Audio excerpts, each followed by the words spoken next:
just going to be like a quick demo, something very, very simple. So don't expect some magical thing in this video, right? It's just going to be a simple one. And yeah, the camera is here, so I'll be looking down here because my monitor screen is here. So just pardon me. I would not be looking straight at the camera because it's going to be a demo theme. So hopefully you don't care too much about that. So if you've been following my work, you know I've been working on this this nifty idea or proof of concept of like a serverless framework or runtime. Basically, what does that mean? So if you're familiar with like serverless functions, let's say Lambda, AWS Lambda, Google Cloud Server and functions, Azure Cloud Functions, or the common one, Firebase functions, right? You know there's this idea of you write some sort of like API or routes, and then you deploy this handler or route, and you get a dynamic URL that you can then invoke from anywhere, right?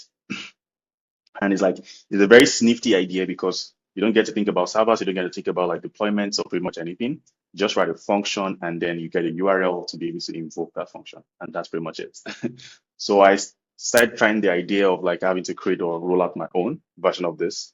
For this purpose demos, I have deployed it to DigitalOcean just for the purpose of the demo. And so let's just get straight into it. All right, so pretty much it's the same idea. You get a CLI that you use for interacting with this function or serverless function framework. You get to create a function and you get to deploy the function. So it's pretty much simple. For creating a function, you use the CLI command. Create function, you specify the function name and the runtime. In this case, it's de facto to Go. So it's just going to be the functions we're going to be dealing with will be written purely in Go. And then you get to use this function by deploying the function by just using the same name, right?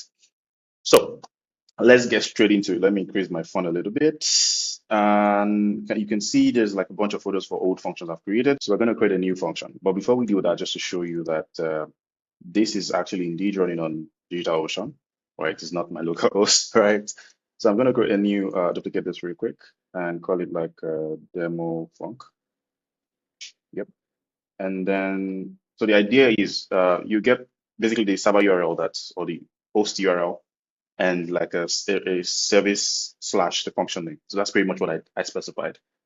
So whatever the function name you created, let's say, for example, hello world, right? That is pretty much how you're going to be able to access the function, right? So as you can see, so we try to access this function, for example, now. You see, function not found. Obviously, we've not created this function yet, right? The server tried and checked this record and was not able to find this function anywhere. So this is what we're going to do, right? So we're going to try to create this hello world function, right? You basically create a function by using the CLI. So let's try to do that now. So just copy the CLI commands, just like this. Then we change this to the function name. We want to say hello world. Hello world.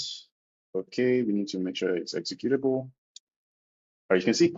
So a new folder gets created for us, basically housing whatever the function logic would be.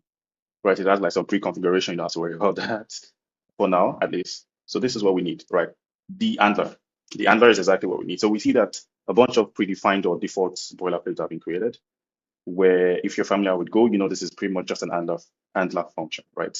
That you eventually tie to like a route and you're able to access it like when you start up your server. So it's the same idea. So let's try to like create a very simple function. I'll remove all this defaults because again, I want to keep it simple. I don't have to install any dependency for now.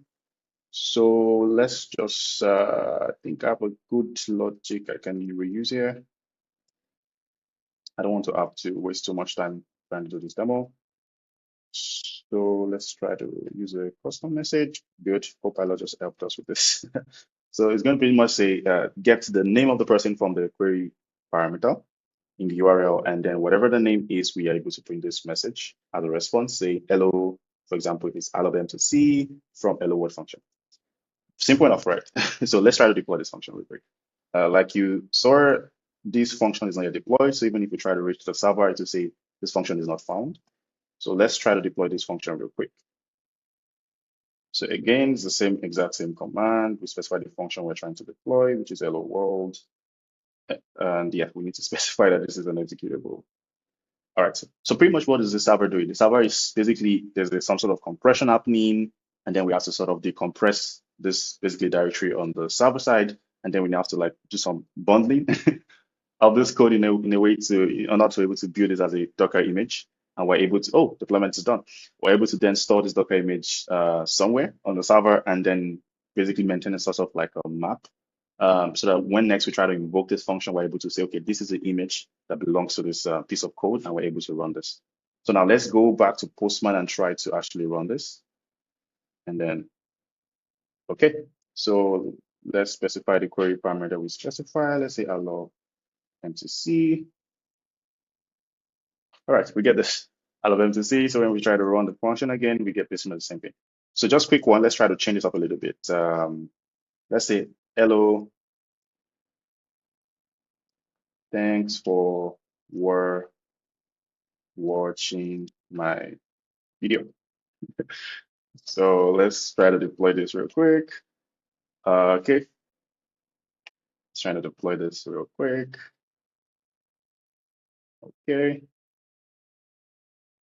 So it's building the function. It rebuilds the function and try to store it again, basically refreshing the Docker image that was created initially.